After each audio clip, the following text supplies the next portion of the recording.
Bismillahirrahmanirrahim. Assalamualaikum warahmatullahi wabarakatuh. Alhamdulillahi rabbil alamin. Wassalatu wassalamu ala asyrafil anbiya'i wal mursalin Sayyidina wa maulana Muhammad wa ala alihi wa ashabihi wa barik wa sallim ajma'in. Allahumma akhrijna min dhulumatil waham wa akrimna binuril faham waftah alaina binuril alim wassil akhlaqana bil hilm. Allahumma rabbi shrah lana sudurana ويسر لنا أمورنا برحمتك يا أرحم الراحمين رب يسر ولا تعسر رب يسر ولا تعسر رب يسر ولا تعسر ربي تمم بالخير. Jamaah salat maghrib yang dirahmati Allah, alhamdulillah selalu dan senantiasa mari kita bersama-sama bersyukur kepada Allah atas segala nikmat yang diberikan pada kita semua. Pada malam hari ini, maghrib kali ini, kita dapat bersama-sama melaksanakan salat maghrib dengan berjamaah, berniat beriktikaf melaksanakan ta'lim. Mudah-mudahan apa yang kita kerjakan pada malam hari ini semua menjadi sebab dosa-dosa kita diampuni oleh Allah Subhanahu wa taala. Segala hajat kita dikabulkan, kita semua diberikan kesehatan, keafiatan, keselamatan, keberkahan. Mudah-mudahan kita semua menjadi orang-orang yang diridhai oleh Allah Subhanahu wa taala. Shalawat serta salam tak pernah lupa selalu kita haturkan kepada junjungan kita Nabi besar Nabi Muhammad sallallahu alaihi wasallam. Menyambung kembali kajian kita dalam kajian hadis. Qala al-mu'allif rahimahullahu ta'ala wa nafa'na bihi wa bi'ulumihi fid dharain amin. Hadis yang dibahas pada malam hari ini disampaikan dari sahabat Abu Umamah Al-Bahili radhiyallahu anhu. Rasulullah sallallahu alaihi wasallam bersabda, "Man shalla salat as-subhi," barang siapa yang salat subuh. Jadi dalam hadis itu subuh itu redaksinya paling enggak itu ada 3. Kata-kata sholat subuh itu ada 3. Ada yang pertama seperti di hadis ini disebut dengan sholat as-subuh. Nanti ada juga disebutnya dengan fajr. Ada juga dalam riwayat yang lain menyebutnya dengan man sholla sholatal ghada. Ghada tak tulisannya itu pakai tak marbuta. Sama, semua pengertiannya adalah tentang sholat subuh. Kalau kita kumpulkan banyak hadis-hadis yang menjelaskan tentang keutamaan sholat subuh. Dan memang di antara sholat yang agak berat dilaksanakan itu adalah sholat subuh. Coba nanti kalau lagi kumpul dengan keluarga, kumpul dengan karyawannya, kumpul dengan pekerjanya, sekali-sekali tanya, sholat subuh aman gak? Aman katanya. Aman. Saya ditanya lah itu ya. Man sholla sholat as-subhi, barang siapa yang sholat subuh. Sholat subuhnya fi masjid, sholat subuhnya di masjid. Jama'atin, dilaksanakan secara berjamaah. Jadi yang pertama sholat subuh, yang kedua di masjid, yang ketiga berjamaah. Sudah 3 ya syaratnya. Yang keempat yathbutu fihi, dan dia tetap di tempatnya. Di tempatnya, nyaknya itu kembali kemana Pak? Di masjid atau di tempatnya? Karena berbeda dalam mengembalikan kata ganti kan berbeda pemahamannya Pak. Kalau kita bilang tetap di tempatnya itu adalah di masjid, berarti setelah sholat subuh dia boleh di mana aja, yang penting di masjid. Tapi kalau kata gantinya itu dikembalikan ke tempatnya, tetap di tempatnya, maka berarti dia untuk bisa mendapatkan keutamaan ini dia harus tetap di tempatnya. Kira-kira yang mana ini Pak? Di tempat duduknya atau di masjid gitu ya? Saya tambahkan biar tambah susah lagi masalahnya Pak. Jadi kita itu mau membalikan kemana? Seingat saya kita hari Ahad subuh ada kajian ya Pak. Habis kajian subuh itu ada Pak? Ada makan kah? Ada makan berat, makan ringan Pak. Berat dan ringan gitu. Nah taklim itu selesai jam berapa biasanya? Setengah? 7. Ini misal saya itu termasuk yang kalau taklim subuh itu jam 6 itu selesai, karena memperhatikan jamaah yang mungkin banyak ya. Yang kedua ada yang mau ke kamar mandi buat apa segala macam, dan jam 6 itu saya sudah selesai. Nah kalau jam 6 itu sudah selesai, kan tadi permintaan di hadis ini adalah tetap di tempatnya. Kalau jamaahnya di sini kan banyak ya, misalnya 300-an, 400-an. Kalau semuanya makan kan penuh ya Pak. Dan jam 6 itu selesai, ada yang tetap duduk di tempatnya, ada yang makan. Nah pertanyaan saya adalah, kalau kita keluar ke teras makan, apakah juga termasuk apa yang akan dijelaskan di dalam hadis ini? Subuhnya di masjid, jamaah, tapi kan permintaannya tetap di tempatnya. Nah kalau kita keluar terus makan, dapat nggak keutamaan yang di hadis ini? Bisa dipahami Pak permasalahannya? Oke. Hatta yusolli, sampai dia tetap di tempatnya, sampai dia melaksanakan sholat. Sholat apa nih kira-kira? Sholat. Nah ini menarik Pak. Ini saya bacakan hadis yang pertama ya Pak. Hatta yusolli, sampai dia sholat. Sholat apa? Subhatat duha. Apa Pak? Sampai dia subha, pembuka duha. Pembuka duha. Redaksinya ini jelas Pak, duha. Ada yang mau bertahan kan sampai duha para jamaah? Maka kana ka ajri hajin aw mu'tamirin. Dia akan mendapatkan pahala seperti haji dan umrah. Taman hajjatuhu wa umratuhu, sempurna haji dan umrahnya. Baik. Kita mungkin pernah dengar hadis ini para jamaah. Tapi hadis yang sering kita dengar itu redaksinya sholat apa Pak? Yang ini sholatnya adalah sholat duha. Baik. Saya bacakan riwayat yang kedua dari sahabat Anas bin Malik radhiyallahu anhu. Man shalla al-ghadata, barang siapa yang sholat subuh, sama kayak tadi. Fi jama'atin, secara berjamaah. Perbedaannya dengan hadis yang pertama adalah summa qa'ada, kemudian dia duduk. Ngapain duduk tadi? Yadhkurullah, berzikir kepada Allah. Ta'lim itu masuk berzikir Pak? Masuk. Tapi kalau yang begini Pak, nah, masuk nggak yang di hadis ini gitu loh maksud saya? Yang jadi kalau Bapak duduk di sini ya Pak, lagi ta'lim begini, matanya ke depan terus begini Pak, itu tandanya paham para jamaah. Tapi kalau yang matanya ketutup Pak, terus kepalanya begini, itu tandanya apa para jamaah? Hanya beliau yang tahu para jamaah itu tandanya apa.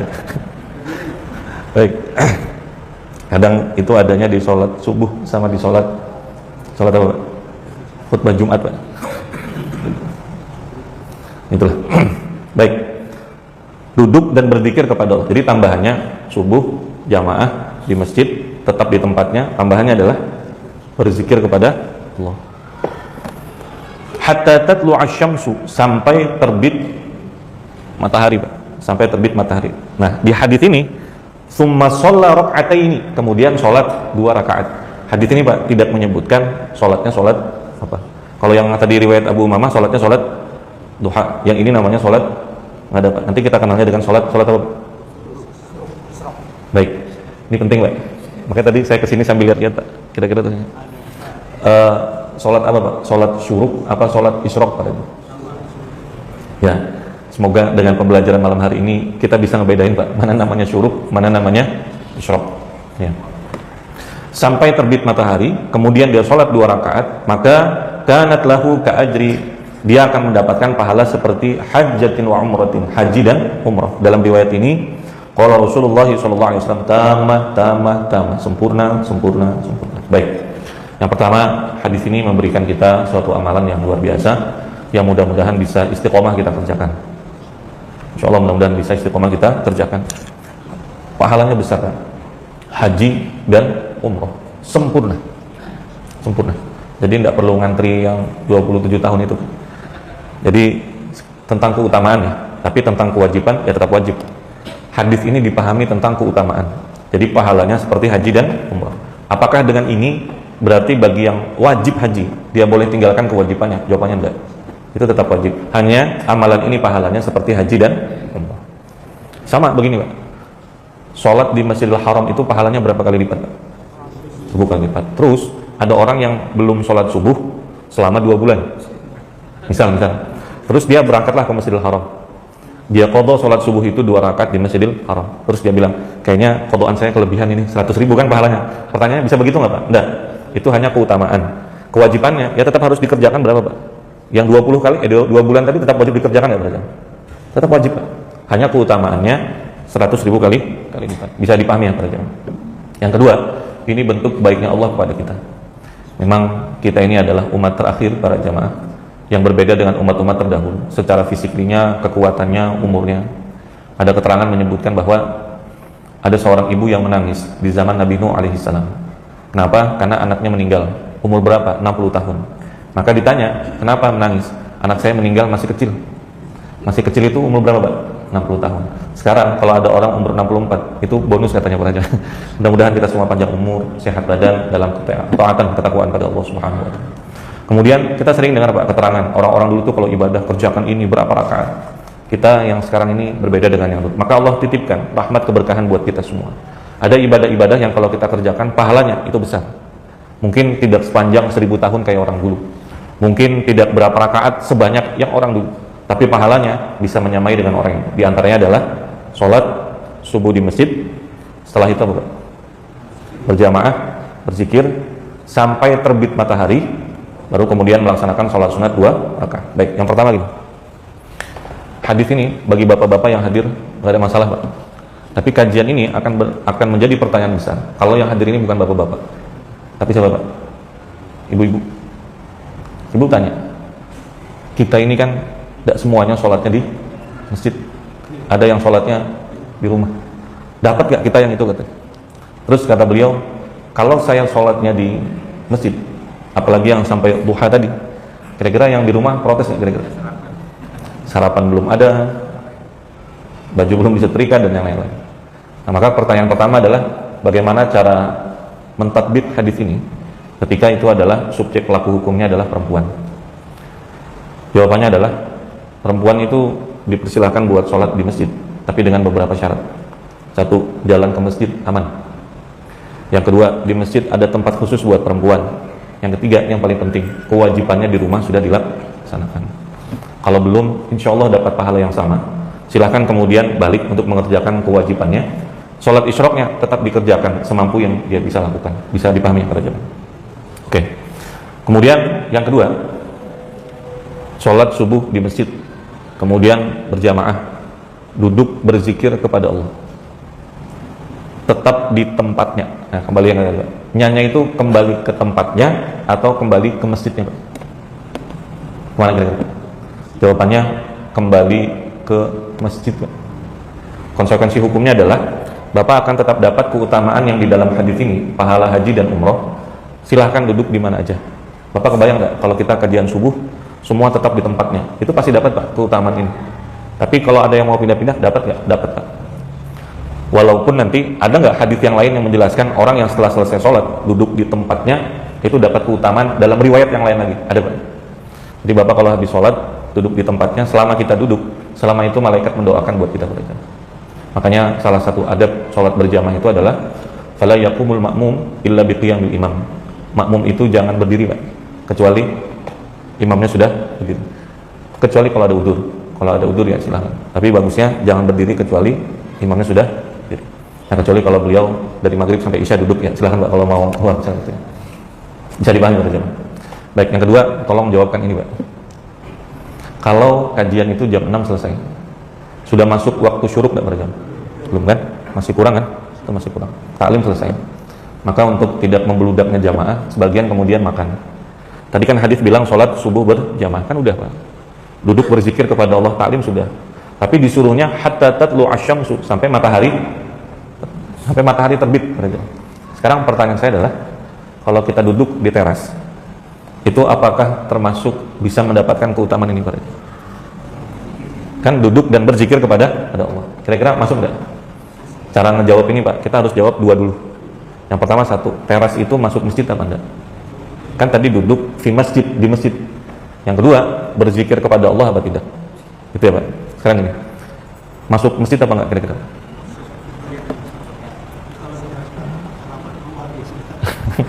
Nah, masuk apa enggak kira-kira? Nah, ini bagus nih Pak. Berdebat kan Bapak jadinya. Bisa dipakai sholat kan Pak? Pakai sholat. Tahu nggak konsekuensi hukumnya Pak? Kalau kita bilang masjid, berarti perempuan haid nggak boleh. Yang kedua, boleh i'tikaf di situ Pak. Yang ketiga, bisa sholat sunat tahiyatul masjid. Panjang Pak konsekuensi hukumnya. Kalau kita bilang masjid. Baik, pertanyaannya masjid apa enggak? Jawabannya Pak, saya nggak bisa jawab. Bapak juga nggak bisa jawab. Siapa yang bisa jawab Pak? Yang mewakafkan tanah di masjid ini kok aja. Wakifnya Pak. Kalau kata wakif itu masjid. Maka Pak, bahkan belum ada bangunannya di tanah itu sudah dihukumi masjid Pak. Bahkan ketika bangunannya belum ada. Baik, teras-teras itu Pak, banyak keterangan yang menyebutkan, banyak keterangan Pak, dengan beberapa persyaratan, itu termasuk bagian daripada masjid. Jadi silahkan, apalagi kita pintunya kan kebuka ya Pak. Maka kalau makan di situ, syarat pertama insya Allah terpenuhi. Tapi syarat yang kedua, berzikir kepada Allah. Nah itu syarat yang keduanya harus dijaga, Pak. Jadi kalau Bapak duduk diskusinya, kenapa ya Arsenal malam tadi itu setelah kebobolan 1-0 kok masih mainnya bertahan ya? Seharusnya itu sudah keluar pada jamaah. Makanya duduk di situ yang diomongin apa, Pak? Tentang berzikir. Zikir itu bukan cuma subhanallah, la ilaha illallah. Taklim bagian daripada zikir. Duduk diskusinya kita sama-sama terkait tentang masalah-masalah ibadah, bagian daripada zikir. Nah, yang bisa menentukan itu siapa, Pak? Ya kita. Makanya nanti kalau Bapak duduk di situ makan waktu syuruk belum masuk, waktu isyraq belum masuk, yang diomongkan itu ya terkait tentang ibadah. Kalau lupa-lupa dikit, selesai makan, tutup, Pak. Baik. Subhanallah bihamdik, asyhadu an la ilaha illa anta, wa nastaghfiruka wa natubu ilaik. Kesimpulannya, yang pertama adalah kalau makan di luarnya kayak di sini dan di Islamik, itu insya Allah masih bagian daripada masjid. Cuma diskusinya jangan keluar dari zikir pada Allah Subhanahu Wa Taala. Baik. Kemudian berikutnya para jemaah, sudah diperhatikan, Pak, di situ di apa tulisannya, Pak? Syuruk ya. Nah ini penting kita bahas para jemaah supaya inna sholata 'alal mu'minina, salat itu bagi orang beriman adalah kita bermauquta, kewajiban yang punya ketentuan waktunya. Dalam hadis riwayat Uqbah, ada waktu-waktu yang kita itu dilarang buat sholat pada jamaah, jangan larang sholat. Di antaranya waktu 3 waktu. Yanhana, Nabi SAW melarang kami untuk sholat di 3 waktu. Salah satunya ketika matahari bazighatan, dalam proses terbit itu ya, Pak. Yang pagi dulu, Pak. Ketika matahari dalam proses terbit. Yang kedua ketika istiwa. Istiwa itu lagi di tengah-tengahnya itu loh, Pak. Tanpa bayangan. Itu di tengah-tengahnya. Dan itu waktunya sebentar sekali pada jamaah. Dan kemudian ketika matahari terbenam. Alasannya adalah dalam riwayat yang lain, karena syaitan itu menampakkan dengan tanduknya. Ada orang yang menyembah dengan selain daripada Allah di waktu-waktu yang tadi disebutkan. Maka agar tidak terjadi tasyabuh, maka waktu-waktu yang tadi itu dilarang. Selesai. Nah, sekarang di sini tulisannya waktu apa? Waktu syuruk. Pertanyaan saya adalah, waktu yang dilarang itu waktu kapan, Pak? Waktu syuruknya pasti saya yakin ya, Bapak bingung nggak? Sebenarnya waktu syuruk itu waktu dilarang atau waktu disuruh sholat? Waktu dilarang ya, Pak? Tapi bukankah kita disuruh melaksanakan sholat sunat apa tadi, Pak? Setelahnya ya, Pak? Oke. Jadi di sana ya, Pak, di tempat saya imam itu ada tulisan, Pak. Tulisan itu begini, waktu syuruk, di bawahnya itu jam, di bawahnya running tag-nya itu tulisannya waktu dilarang sholat. Itu diprotes, Pak. Loh, kok bisa dilarang sholat, kata saya. Bukankah ini waktu yang disuruh buat sholat, kata. Oh iya juga ya. Di mana, Pak, letak permasalahannya? Letaknya adalah karena kita kadang tersalah paham mana yang disebut syuruk, mana yang disebut dengan isyraq, Pak. Itu, Pak, satu di alam mana pada jemaah? Ada namanya syuruk, ada namanya isyraq. Sudah mulai kegambar, Pak, letak masalahnya, kenapa itu kemudian jadi masalah. Nah, beberapa hari yang lalu, Pak, saya sempat merekomendasikan ini. Jadi nanti di rapat komisi fatwa saya ingin bawa ini masalah ini. Nanti kalau bisa tulisannya itu, rencananya begitu, Pak, kalau bisa itu jangan pakai kata-kata syuruk, karena banyak yang salah paham antara syuruk dengan isyraq. Ganti kata-katanya pakai flow. Rencananya begitu, Pak. Tapi sebelum itu saya coba tanya lagi, Pak, ke beberapa yang memang ahli dalam masalah ilmu falak misalnya. Termasuk yang saya telepon, Bapak tahu, Pak Prof, kalau di apa? Kalau sidang bagi yang pakai ru'yah ya, Pak, sidang itsbat penentuan bulan suci Ramadan. Ada kan yang memaparkan derajat itu, Pak. Itu kan Pak Prof Thomas ya. Mahasiswi beliau itu saya telepon, Ibu siapa? Bu Ustadzah. Bu, ini kayaknya menurut saya ya, saya bilang, bagusnya jangan pakai kata-kata syuruk. Karena nanti banyak yang salah paham antara syuruk sama isyraq. Contohnya kayak tadi, bagusnya pakai kata-kata tulu. Jawaban beliau apa? Oh, bukan, Zat. Bukan. Dalam istilah ilmu falak, kata yang paling tepat justru syuruk. Itu syuruk. Jadi saya tanya teman di komisi fatwa 2, Pak. Sepakat, kayaknya kita harus ganti, Zat. Jangan pakai kata-kata syuruk. Karena di hadis pun bilangnya kan hatta tatlu asyams. Pakai kata-kata tulu. Tapi kemudian kata yang kawan yang memang bidang ilmu falak, Pak, dia bilang, "Enggak, Zat. Itu memang harusnya syuruk." Kenapa, Pak? Syuruk itu artinya apa, Pak? Syarqiyah, artinya timur. Kalau tulu, kata dia, dalam kajian ilmu falak, itu bisa dipakai dua, bisa pakai matahari, bisa pakai bulan. Walaupun secara penggunaan bahasa, Pak, dia pasti ke matahari, namanya tulu ya. Tapi dalam kajian ilmu falak, kata dia makanya dua, bisa pakai bulan, bisa pakai matahari. Tapi kalau syuruk itu Ustaz, kata dia, itu pasti timur dan itu pasti matahari. Makanya dipergunakan tulisannya pakai syuruk. Jadi yang harus dirubah Ustaz, kata dia, harus diubah. Itu bukan tulisannya, tapi pemahaman kita semua. Bahwa syuruk sama tulu. Nah, udah mulai bingung lagi, Pak. Jadi ada namanya waktu syuruk, ada namanya waktu isyraq. Isyraq, Pak. Isyraq ya. Oke. Nanti sebagian tempat nyebutnya bukan dengan syuruk, tapi dengan tulu. Tulu. Udah bingung lagi tuh. Ada yang pintar, Pak. Dia tidak nulis syuruk, tidak nulis tulu. Apa yang dia tulis, Pak? Terbit. Wah, bagus ini, saya bilang pintar ini. Biar dia tidak nyusahin ini. Nah, sekarang saya jelaskan prakteknya para jemaah. Biar tidak susah lagi ya. Subuh itu dimulai dari terbit apa, Pak? Subuh. Dari terbit fajar. Ini terbit fajar, Pak. Fajar. Sampai kapan waktu sholat subuh itu, Pak? Sampai terbit matahari. Sampai terbit itu sudah terbit atau belum? Belum, Pak. Begitu proses mau terbit, itulah waktu subuh. Bisa dipahami, Pak? Ini waktu subuh nih. Dari terbit fajar sampai terbit matahari. Nah, begitu matahari itu sudah mulai timbul, Pak. Proses timbul itu kurang lebih 3 derajat. 1 derajat itu sekitaran 4 menit. Berarti 4 kali 3 berapa, Pak? 12. Jadi proses matahari itu, Pak, itu kurang lebih 12 menit. Ihtiyatonnya, preventifnya, jaga-jaganya, biasanya demi itu sampai 14 menit, Pak. Nah, proses matahari terbit inilah yang disebut dengan waktu apa nih? Waktu tulu', terbit matahari. Nah, sebagian menyebutnya dengan kata-kata syuruq. Jadi, Pak, ada isyraq, ada syuruq. Nah, pas yang begini-begini nih, ini waktu boleh apa waktu nggak boleh, Pak? Boleh apa nggak, Pak? Inilah waktu yang dilarangnya, Pak. Jadi kalau tadi ada yang bilang, kok bisa waktu syuruk, waktu yang dilarang? Bukannya kita disuruh salat isyraq. Itu syuruk, Pak, bukan isyraq. Jadi ketika proses ini terbit jalan, itu ada yang menyebutnya tulu', ada yang menyebutnya dengan syuruk.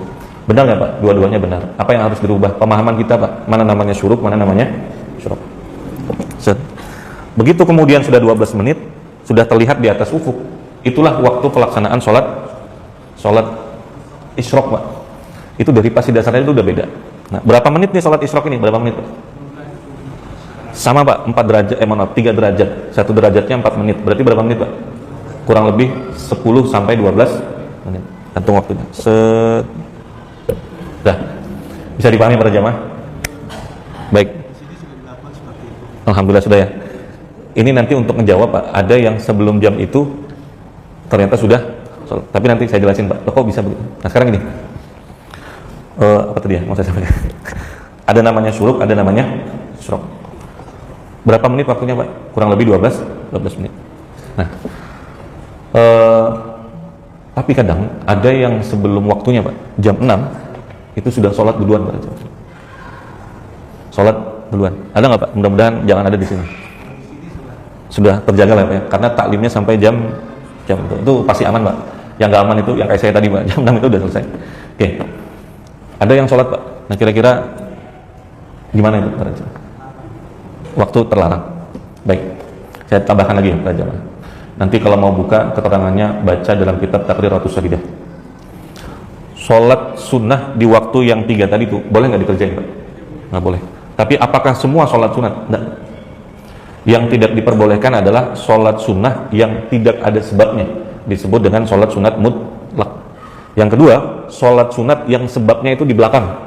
Ini sholat sunat, kenapa kamu sholat sunat ini? Sebabnya setelah sholat sunat itu terjadi. Contoh, sholat sunnah safar, Pak. Sholat sunnah safar. Kenapa sholat sunnah safar? Karena setelah ini saya mau safar. Nggak boleh, Pak. Yang kedua, sholat sunat istikharah. Dia sholat sunat, buat apa, Pak? Menentukan suatu pilihan. Kapan dia menentukan pilihannya? Sebelum sholat apa setelah selesai sholat, Pak? Nggak menentukannya, Pak. Setelah selesai kan? Kalau bingungnya kan sebelumnya. Tapi menentukannya selesai, itu juga nggak boleh. 2 sholat itu, Pak, yang tidak diperbolehkan. Maka bagaimana dengan sholat-sholat yang lain? Contoh, Bapak kalau ada orang sholat, Pak, di waktu itu, makanya saya termasuk yang kalau saya kenal dan tidak kenal, saya jarang negur itu, Pak. Ini sholat apa ini? Pak, Bapak sholat apa? Apa tadi jam sudah sholat duluan? Apa kata beliau? Saya ini waktu zaman jahiliyah, kata beliau. Paham nggak sudah, Pak? Zaman jahiliyah. Banyak saya tunda sholat. Makanya sekarang saya qadha. Pertanyaan, Pak, bolehkah mengqadha sholat di waktu 3 yang tadi disebutkan? Enggak, Pak. Baik, keterangannya silahkan buka dalam kitab Taqriratus Shadidah dalam fikih Syafi'i, Pak. Jadi mengqadha salat itu dalam fikih Syafi'i semua waktu itu diperbolehkan Pak, kecuali satu. Ketika khatib khutbah Jumat di atas mimbar, itu nggak boleh Pak. Jadi kalau ada orang habis sholat subuh Pak, dalam madhab Syafi'i itu sholatnya bisa jadi qadhaan para jamaah. Jadi Bapak jangan terlalu banyak tanya Pak, takutnya emosi beliau para jamaah. Sholat apa nih Pak? Habis sholat subuh? Nggak ada sholat Pak. Sampean ini, saya ini dosa sudah banyak, hutang sudah banyak nih. Dalam Syafi'i Pak diperbolehkan untuk sholat qadhaan. Baik, yang kedua kita langsung praktek ya para jamaah. Syuruknya jam berapa Pak? Jam 6 lewat berapa? 7.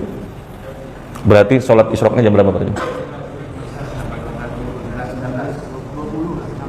Nah itulah, anggap misalnya jam 6 lewat, tadi 6 berapa Pak? 7 ya? 7 ya, anggap 20 lah ya Pak, atau paskan lah 6 lewat 17. Nah sekarang ini Pak, Bapak coba lihat maghribnya berapa Pak? Maghrib 6.14. Makanya sebagian kawan-kawan yang di falak ini ada yang bilang gini Pak, sudah Ustaz, kata dia, kalau mau gampang itu daripada jamaah susah, kata dia. Jamaah sudah gitu aja, lihat maghrib aja. Maghribnya berapa Pak? 6.14 atau 6.15, tambahin dikit-dikit itu sudah masuk waktu syuruk para jamaah. Tambahin 5 menit lah misalnya, jadi 6.17, 18 atau 6 tadi Pak, apalagi 20 itu pasti masuk para jamaah. Nah kalau yang sholat duluan itu Pak, itu dibahas Pak dalam Mu'dil Muhtaj Al-Imam Al-Khatib Asy-Syadzili, ini ranahnya fikih ya para jamaah. Jadi ada orang sholat isyraq itu Pak setiap hari dalam 1 tahun, itu dicontohkan dalamnya Pak, dalam 1 tahun salah terus waktunya Pak. Jadi orang jam 6.17, jam 6 berapa gitu, dia jam 6 lewat 5 misal gitu ya Pak, jam 6 lewat 5 di waktu itu dia sholat syuruk Pak, sholat apa? Isyraq. Setiap hari para jamaah, setiap hari. Pertanyaannya, itu sholat sudah tepat waktunya belum para jamaah? Belum kan? Belum tepat. Oke. Pertanyaan yang kedua, sah tidak sholatnya itu para jamaah? Karena kan belum masuk waktunya ya, tapi dia sholat tiap hari begitu para jamaah selama 1 tahun. Gimana Pak sholatnya? Sah apa enggak itu para jamaah? Ini ranahnya fikih ya para jamaah. Baik, cara ngejawabnya gini Pak, cara ngejawabnya. Sholat sunnah itu bisa diqadha nggak para jamaah? Sholat sunnah kan ada 2, ada sholat sunnah terkait sebab. Contoh sholat sunat tahiyatul masjid, itu sholat sunat yang dilaksanakan karena sebab Pak. Nanti ada sholat sunat itu terkait waktu, contohnya duha, contohnya tahajud, contohnya qobliyah. Pertanyaan saya sekarang gini, sholat sunat yang terkait waktu itu bisa diqadha nggak para jamaah? Keterangannya nanti silahkan baca dalam Muqaddimah Hadramiyah, baca nanti yang di Busyra Karim Pak. Jawabannya, kalau pertanyaannya bisa atau enggak, saya paham Pak kenapa ini tidak disampaikan, karena jangan diamalkan para jamaah. Masa sholat sunnah qadhaan, ini kurang apa lagi nih Pak? Makanya jangan Pak, kalau bisa kerjakan tepat pada waktunya. Cuma kan kadang-kadang ada yang kesiangan, ada yang kelewatan, ada yang lupa. Bisa nggak dikerjakan Pak? Bisa Pak. Qadhaan sholat sunnah waktu sekali-sekali bisa nggak? Bisa Pak. Nah sekarang bagaimana dengan yang begini Pak? Setiap tahun, setiap hari dalam setahun dia sholat itu yang harusnya jam 6.13 waktu sholat sunat isyraq, dia jam 6 lewat 5 Pak, sholat begitu terus. Pertanyaannya, sholatnya sah nggak Pak? Jadi Pak, jawabannya adalah sholat yang dia kerjakan hari ini Pak, yang salah waktunya itu merupakan sholat qadhaan untuk sholat 1 hari yang sebelumnya Pak. Jadi sholat itu sah kecuali di hari ini para jamaah. Kenapa Pak? Dan yang di hari ini itu akan sah buat besok para jamaah. Itu fikih ya Pak. Tapi lepas daripada itu, janganlah sholat itu perhatikan tentang waktunya. Saya berharapnya setelah kajian ini, kalau di masjid kita alhamdulillah sudah tepat waktunya. Cuma nanti usahakan sholat dijaga Pak, waktunya mana yang sudah masuk, mana yang belum masuk. Baik. Yang lebih penting lagi terkait ini adalah ini. Berapa menit tadi Pak sholat isyraq tadi? Waktunya 10 sampai 12 menit. Nah pertanyaan saya adalah, setelah itu sholat apa Pak? Sholat duha. Nah sholat duha itu waktunya dari kapan sampai kapan? Baik, berakhirnya waktu sholat duha itu jam berapa Pak? Sebelum azan duhur. Tadi ada waktu istiwa ya para jamaah, waktu yang matahari ketika tepat di atas, itu kan nggak boleh ya. Nah sebelum waktu itu adalah berakhirnya waktu sholat duha. Jadi kalau sholat duhanya jam 12 kurang 5 menit masih bisa nggak para jamaah? Masih bisa Pak. Jadi ada orang yang waktu sholat Jumat tahiyatul masjidnya Pak banyak sekali para jamaah. Sholat apa ya beliau ini ya? Tahiyatul masjid. Ternyata bukan tahiyatul masjid Pak, tapi sholat duha. Berakhirnya di situ para jamaah. Startnya di mana Pak? Nah jadi gini. Kalau nanti kemudian ada yang menyampaikan nggak ada itu sholat isyraq, yang ada itu cuma sholat duha, kok bisa begitu? Hadis yang bilang, ada nggak di hadis itu bilang sholat isyraq? Nggak ada kan Pak? Bilangnya subhatat duha, dalam riwayat dari Anas bin Malik, Sayyidina Anas bin Malik radhiyallahu anhu menyebutnya salat 2 rakaat. Maka kata Imam Nawawi, salat yang ketika matahari waktu syuruk atau selesai, waktu yang ini tadi Pak, menurut Imam Nawawi itu bukan salat isyraq Pak, tapi itu adalah salat duha pada jam. Tapi 3 ulama, di antaranya Al-Imam Al-Ghazali rahimahullah ta'ala, waktu yang begini tadi itu disebut dengan salat isyraq namanya, salat sunat isyraq. Jadi nanti kalau ada yang bilang nggak ada itu salat sunat isyraq, ada salat duha, apa Bapak? Itu pendapatnya Imam Nawawi. Tapi bagi yang mengatakan ada itu menurut pendapatnya Imam Ghazali. Ini dalam ruang lingkup Syafi'iyah sendiri Pak. Baik, apa yang saya bilang tadi, yang penting lagi adalah, nah, bagi Imam Nawawi Pak, maka berarti waktu salat duha itu dimulai kapan Pak? Yang tadi dikatakan nggak ada isyraq tadi ya Pak, di sini Pak sudah dimulai waktu salat duha. Tapi bagi Imam Ghazali sudah timbul kan di atas ufuk, disinilah waktu kita melaksanakan sholat isyraq, sekitar 10-12 menit baru dilanjutkan sholat duha. Yang mau saya sampaikan adalah, ada pendapat yang mengatakan bahwa setelah selesai sholat duha duduk sejenak, setelah selesai sholat isyraq duduk sejenak sudah masuk waktu sholat duha. Ini menurut saya bagus kita pahami Pak. Takutnya jam 7:30 kita masuk kantor jam 8, setengah 8 Pak. Ada yang setengah 8, ada yang 8.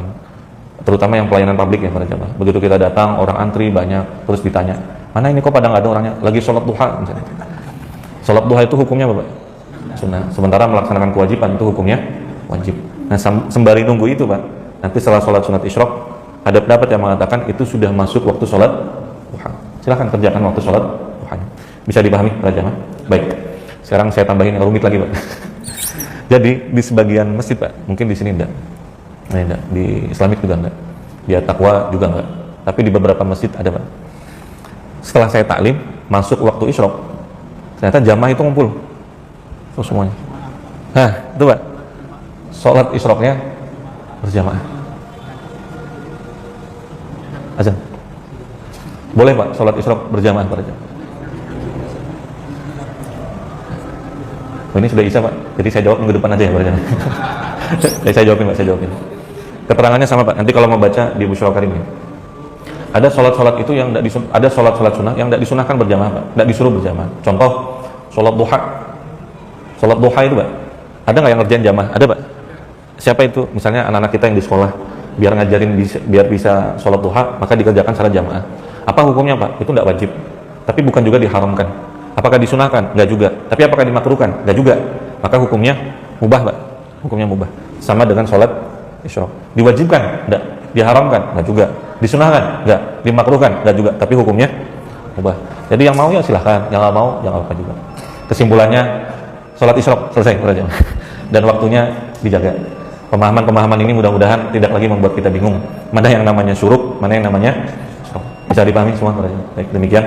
Sekali lagi mohon dimaafkan kalau saya sampaikan salah atau kurang utama, tinggalkan, ikuti pendapat yang lebih baik. Sallallahu alaihi wasallam Muhammad wasallam. Alhamdulillahirabbil alamin. Subhanallah bihamdika asyhadu an la ilaha illa anta wa astaghfiruka wa atubu ilaik. Assalamualaikum warahmatullahi wabarakatuh.